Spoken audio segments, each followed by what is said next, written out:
Balik lagi bareng gua Titya. Apa kabar kalian semua? Semoga kalian semua tetap sehat dan tetap dalam lindungan Tuhan Yang Maha Esa.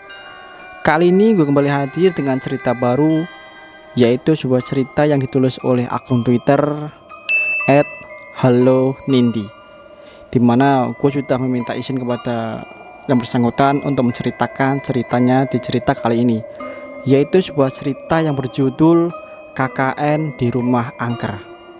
Penasaran seperti apa ceritanya? Tanpa berlama-lama, langsung saja kita masuk ke ceritanya. Sebelum mendengarkan cerita ini, alangkah lebih baiknya jika kita membaca basmalah terlebih dahulu. Bismillahirrohmanirrohim. Beberapa hari sebelum mulai KKN, kami sekelompok disibukkan dengan segala persiapan. Salah satunya cari rumah untuk tempat tinggal sementara kami selama KKN. Jumlah anggota kelompok cowok 8, cewek 12. Singkat cerita, kami keliling di desa itu ingin mencari rumah kontrakan yang cukup luas dan nyaman. Rumah cewek dan cowok harus dipisah dan harus berdekatan. Setelah keliling cari tahu ke warga, akhirnya kita ketemu dua rumah yang bersampingan. Hanya saja kami merasa belum cocok karena rumah yang satunya lagi dari luar kelihatan menyeramkan sekali. Dan begitu kami cek ke dalam, benar saja hawanya nggak enak. Kasurnya pun mirip yang ada di film Pengabdi Setan.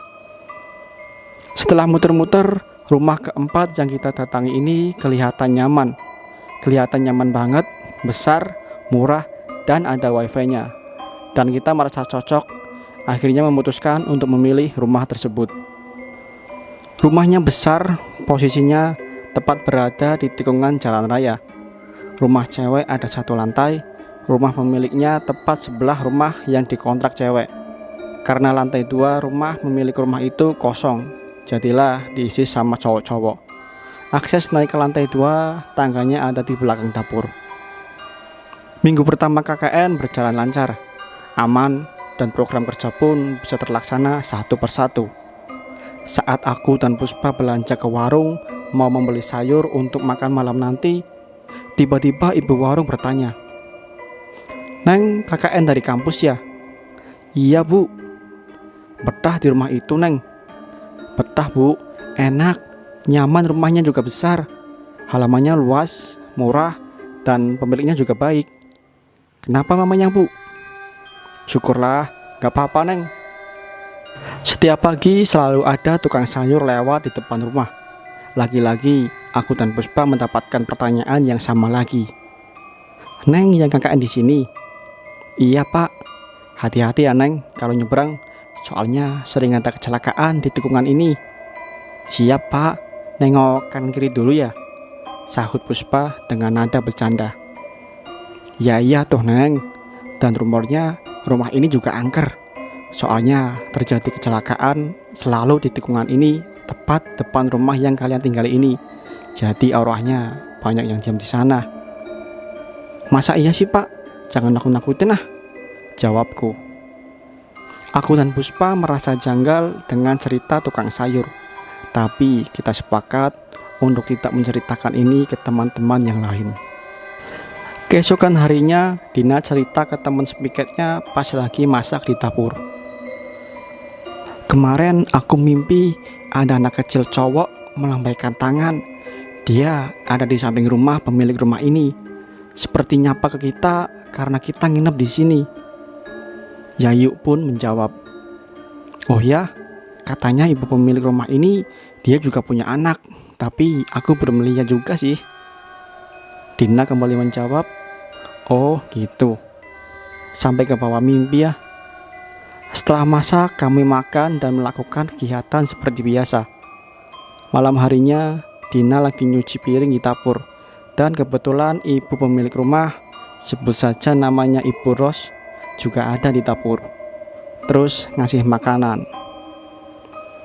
"Neng, ada makanan, dimakan bareng-bareng ya sama yang lain." Yayu pun menjawab, "Wah, asik, makasih bu." Dina menyaut, "Ada acara apa bu ini? Masak banyak ya bu?" Ibu Ros menjawab, "Iya, ini acara 4 bulanan kehamilan saya neng." Yayu pun menyaut, mudah-mudahan sehat terus ya bu. Anak keberapa ini bu? Anak kedua neng. Oh, anak pertamanya di mana bu? Kok jarang lihat? Sudah meninggal neng. Cowok, usianya 5 tahunan. Seketika Yayu dan Dina diam sambil tatap-tatapan. Kaget karena baru tadi pagi mereka bercerita tentang mimpi Dina yang didatengin anak kecil cowok. Saat asyik makan makanan dari Ibu Ros, Yayu langsung bahas cerita tentang anak Ibu Ros yang meninggal. Dan Mawar menyahut, "Oh, pantesan ada kuburan di samping rumah." Serentak semua kaget dan kompak bilang, "Hah? Kuburan?" Pas keesokan harinya dilihat, ternyata benar ada kuburan di samping rumah Ibu Ros. Oh, ternyata anak kecil yang dimimpi itu mungkin anak Ibu Ros. Dia baik sambil senyum-senyum menyapa kita. "Insya Allah gak akan ada apa-apa, jangan parno ya," kata Dina menenangkan teman-teman yang lain supaya tidak ketakutan.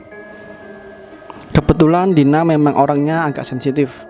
Dia bisa ngerasain tapi gak bisa lihat, hanya dia suka didatangin lewat mimpi. Di kelompok KKN juga ada Gina.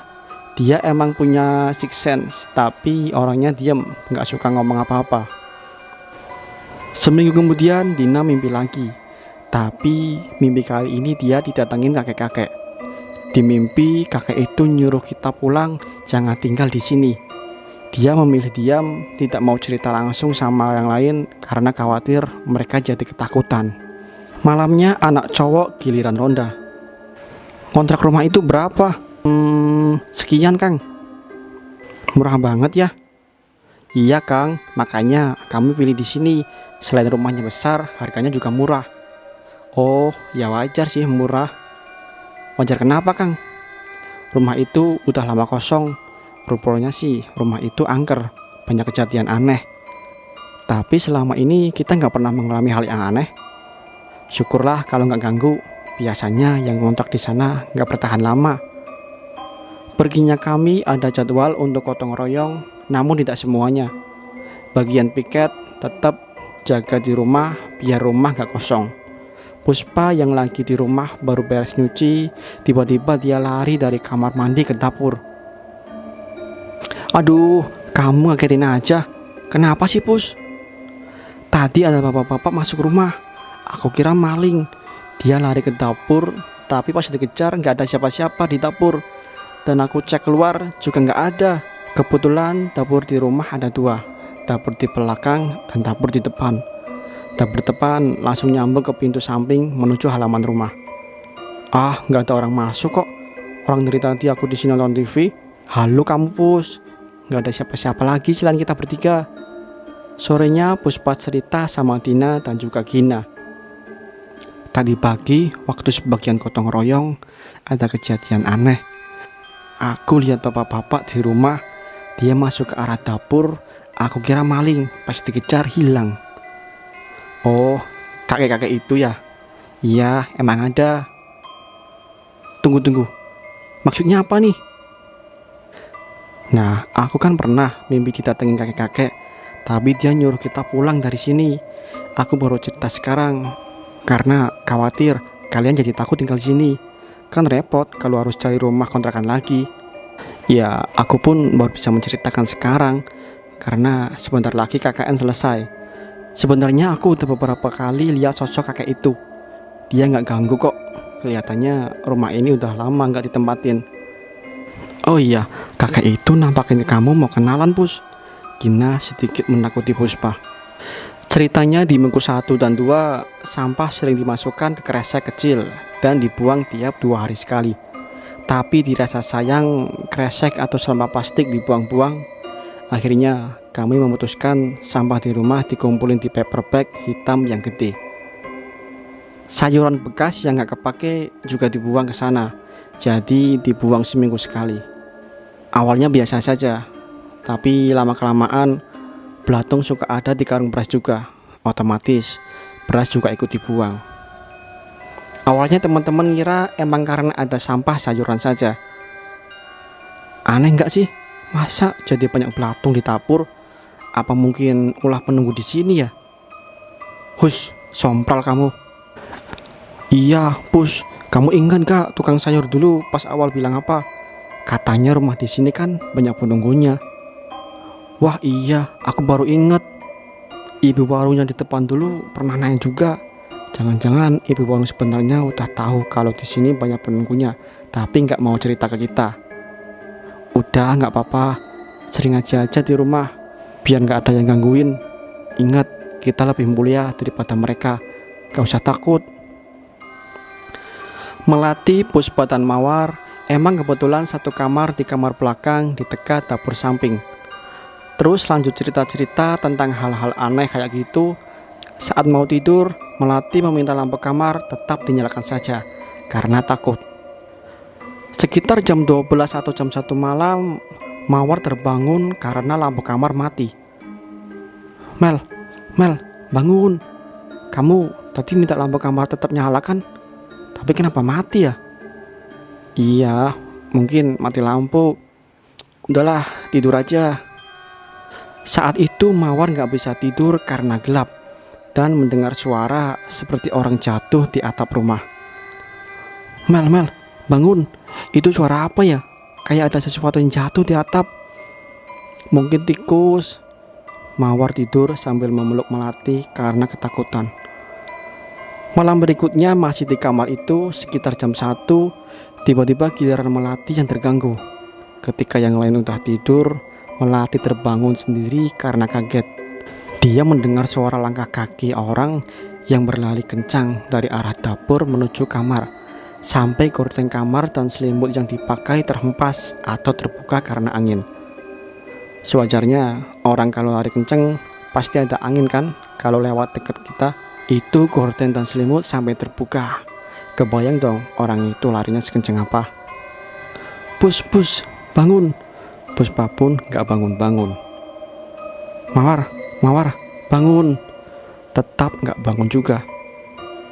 Melati ketakutan sendiri karena teman sekamar gak ada yang bisa dibangunin. Sampai akhirnya dia bisa tidur lagi karena merasa aman saat anak-anak cowok turun buat masak mie. Paginya Melati ngomel-ngomel kalau semalam dia ketakutan sendiri. Teman sekamarnya dibangunin susah banget.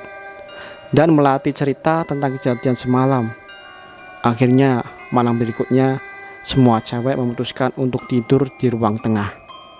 Tapi pas semua tidur di ruang tengah, semuanya terbangun karena tiba-tiba ada seekor tikus yang membuat semuanya takut.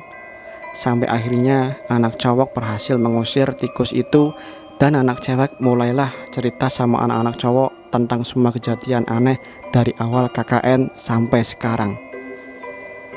Rumor yang beredar emang bener.